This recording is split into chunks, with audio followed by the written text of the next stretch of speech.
Good morning. So I am walking down from my accommodations to the bus stop. I'm gonna catch a bus to Sheffield, and then from Sheffield I'm gonna catch a train to York, where I'm gonna spend about 24 hours. I really want to go see the cathedral, and I think I might take like a free walking tour or something. Just see the city a little bit. I've heard it's really pretty, and not really a city person, but this seemed intriguing. Pictures online seemed pretty, so figured why not. I had some time kind of at the end of the trip to be able to do something like this, so I figured I would.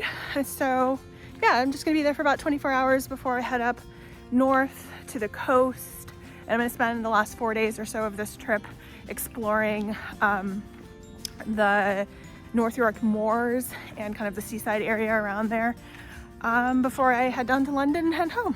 So yeah, the trip is really starting to wind down now, but I'm trying to make the most of the end of it.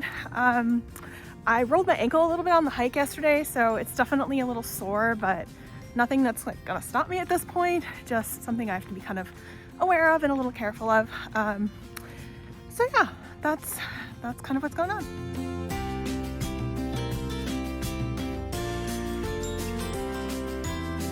Well, unexpectedly welcome to Dronfield.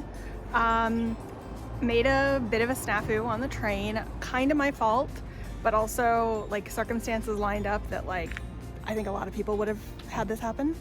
So essentially what happened is there's been like striking happening on the train, so a lot of them are running really late. So I was at the train station in Sheffield and waiting for my train, and the overhead announcer kept saying the next one on platform 5 is the train that I was supposed to be on, the 1221, that was going north up through York. So at 1221, a train showed up and I got on it. It was apparently a very late train that was going the complete opposite direction. So I went to the next stop, got off, and now I have to buy another ticket to get me all the way back up, which because I, missed my original train, because that one was actually running late too, but only 5 minutes late. So there's no way I can get back to Sheffield in time to catch that train. So the next train that comes through Dronfield is another half an hour. So I'm gonna wait here. Had to pay an extra 20 quid. Also have to now make a change where I was supposed to go direct before. It's fine, it's fine. That's why I have like buffer emergency funds and things like that when I travel. It's just frustrating that like things have lined up in such a way that this has happened. Like I feel like a lot of this stuff has happened on this trip, and I think that's definitely making it harder for me to kind of be here and like relax, because these sorts of things keep happening. I don't even know if this is going to make the vlog. It's kind of depressing, but it's also like part of the experience that I think is probably good that I remind myself of, like when I'm at home and kind of imagining traveling and thinking it's going to solve all my problems. So there's that.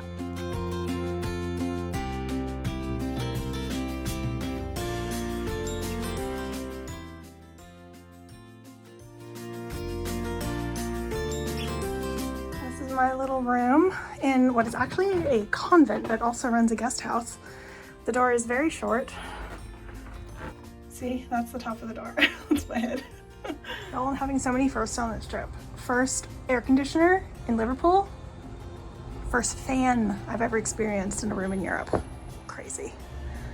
Also, another TV that I will probably never turn on.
railing, no railing, no railing, no railing, no railing. This one little bit of railing, no railing, no railing, no railing. Clearly a lot of people had an incident just right there.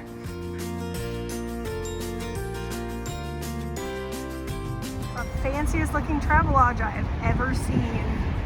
Look, it's all made out of shipping containers. That's so cool.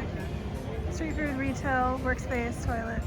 So as you can tell, I've been walking around York along the walls of the city. I've come to the castle on the hill.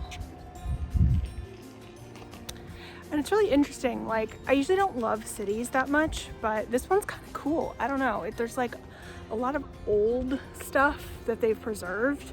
I mean, you know, so much that they can. This is the Castle Museum over here. It's just kind of neat. I don't know, there's like a neat like vibe here that, I don't know, I wouldn't have minded maybe spending a little bit longer. And I think that's the first time I've ever said that about a city. Maybe one day I'll come back, but not worth it to change my plans. I'm gonna go to the North York Moor area / the Yorkshire coastline tomorrow. I'm gonna spend like 4 nights, 3 days there exploring. Transportation has changed a little bit since I did all my research in like February, which means it's gonna be a lot harder to get to the actual national park than I thought it was gonna be. So I don't know how much I'll actually get to like hike and do stuff there, but I'll definitely be able to do stuff on the coastline, which will be nice. So we'll, I guess, just see what I get up to. But I think I'm gonna keep walking around the wall. I'm almost done. Then I'm gonna go back to my accommodations for the night. So if I don't see you again, thanks for watching. On my way back, I found another playground. This one appears to be for very small children. At least that's my interpretation of it. Kind of sparse. It's a very, very, very short climbing wall. But that's what you got.